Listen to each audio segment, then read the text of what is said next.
Morning student, जय स्वामीनारायण। आज का सुविचार है, जितना कठिन संघर्ष होगा जीत उतनी ही शानदार होगी। जी हाँ, सीधा सा अर्थ है कि हम जितना कठिन परिश्रम करेंगे हमारी सफलता उतनी ही शानदार होगी। धन्यवाद। Good morning students. पार्ट 1 दयालु शिकारी, हमने शिक्षाप्रद कहानी पढ़ी है। आज उसी के आधार पर पेज नंबर 3 स्वाध्याय चित्र के आधार पर हम कहानी वाचन करेंगे। आप पेज नंबर 3 देखेंगे। स्वाध्याय मतलब खुद ही पढ़कर आपको कहानी बोलना है और लिखना भी है। कछुआ और हंस। आपके पाठ्य पुस्तक में क्वेश्चन नंबर 2 में 2 चित्र दिए गए हैं, 1 2 3 और 1 2 3। ये दूसरी कहानी है, ये दूसरी कहानी है। तो आज मैं आपको पहला कहानी बताने जा रही हूँ, सुनाने जा रही हूँ। ध्यान से सुनिएगा। इस कहानी में चित्र में कछुआ और 2 हंस दिखाई दे रहे हैं। दूसरे चित्र में 2 हंस उड़ते हुए हैं आकाश में और कछुआ बीच में लटका हुआ है। नीचे सब गांव के लोग देख रहे हैं और तीसरे में कछुआ गिरता हुआ दिखाया है। मतलब चित्र के आधार पर हम कहानी को कहेंगे। तो मैं कहानी आरंभ करने जा रही हूँ, ध्यान से सुनिएगा। एक सुंदर वन रहता है, वहाँ छोटा सा तालाब रहता है। उस तालाब में कछुआ रहता है। कछुआ बहुत बातूनी रहता है, इसलिए उसके सभी मित्र उससे परेशान रहते कि दिन भर ये बोलता ही रहता है और उससे सब दूर भागने लगते हैं। तो एक दिन कछुआ बहुत उदास हो जाता है, दुखी हो जाता है कि मुझसे तो कोई दोस्ती करना ही नहीं चाहता, है ना। फिर एक दिन तालाब के किनारे 2 हंस आते हैं। वो हंस पूछते हैं कि कछुआ भाई क्या हुआ, तुम बहुत उदास लग रहे हो। तो कछुआ कहता है कि मुझसे तो कोई बात ही नहीं करता, क्या मैं इतना बुरा हूँ। तो हंस को वो बात दिल से छू जाती है, मन से छू जाती है। कहते नहीं, तुम बहुत अच्छे हो और हाँ, आज से हम तुम्हारे मित्र हैं।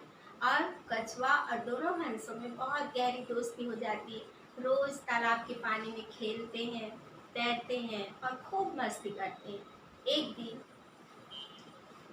तालाब का पानी जो है धीरे धीरे सूखने लगता है। कछुआ बहुत चिंतित रहता है।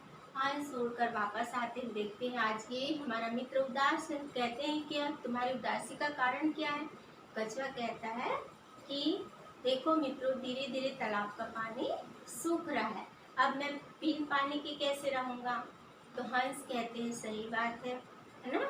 वो कहते तुम चिंता मत करो, हम कहीं न कहीं ऐसी जगह की व्यवस्था करेंगे जहाँ फिर से हम तीनों मज़े से पानी में खेलेंगे। और दूर आसमान में उड़ने जाते हैं।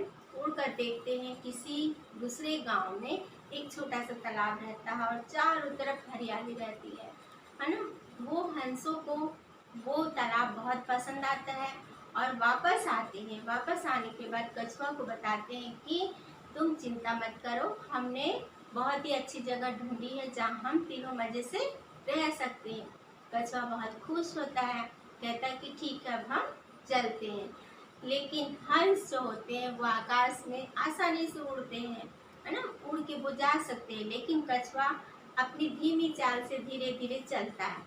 तो आसमान से जब 2 हंस ऊपर उड़ते हैं, अपने मित्र को नीचे देखते हैं तो चिंतित होते हैं। कहते हैं ये तो कभी नहीं पहुंच पाएगा अगर इतनी धीमी चाल से चलेगा।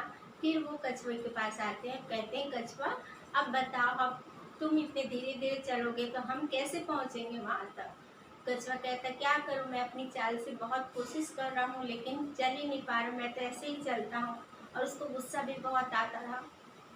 थोड़ी सी बात में कछुआ बहुत गुस्सा हो जाता था। तो हंस उसको समझाते हैं कि तुम चिंता मत करो, हमारे मन में एक उपाय है। हम एक पतली सी स्टिक मतलब एक लकड़ी लेकर आते हैं, दोनों छोर से हम दोनों हंस मुंह में दबाएंगे और तुम बीच में मुंह में दबाकर हमारे साथ उड़ चलना, जल्दी हम पहुंच जाएंगे। लेकिन तुम गुस्सा नहीं करोगे और अपना मुंह नहीं खोलोगे। कछुआ मान जाता है और इस तरीके से आसमान में कछुआ और दोनों हंस एक लकड़ी के सहारे से उड़ने लगते हैं। जब वो आसमान में उड़ते रहते हैं तो गांव के लोगों की नज़र उन पर पड़ती है और वो कहते हैं कि ये अजूबा सा प्राणी कहाँ से आ गया, उनको बहुत अजीबा लगता है, अजीब सा लगता है। वो कहते हैं कि अरे देखो ये तो कोई खतरनाक जानवर है। ये तो कछुआ को सुनकर उससे बहुत गुस्सा आता है और ये कहता है कि मुंह खोल देता है, चिल्लाने लगता है, बोलता है हम अजूबे प्राणी नहीं है, हम कछुआ हैं और ये दोनों मेरे मित्र है। जैसे ही वो बोलने के लिए मुंह खोलता है, धड़ाम से नीचे आ गिरता है। तो बच्चों, इस कहानी से हमें ये शिक्षा मिलती है कि हमें अपने गुस्से पर काबू रखना चाहिए, क्योंकि कभी कभी ये हमारे गुस्से से हमारा बनता हुआ काम बिगड़ जाता है। धन्यवाद।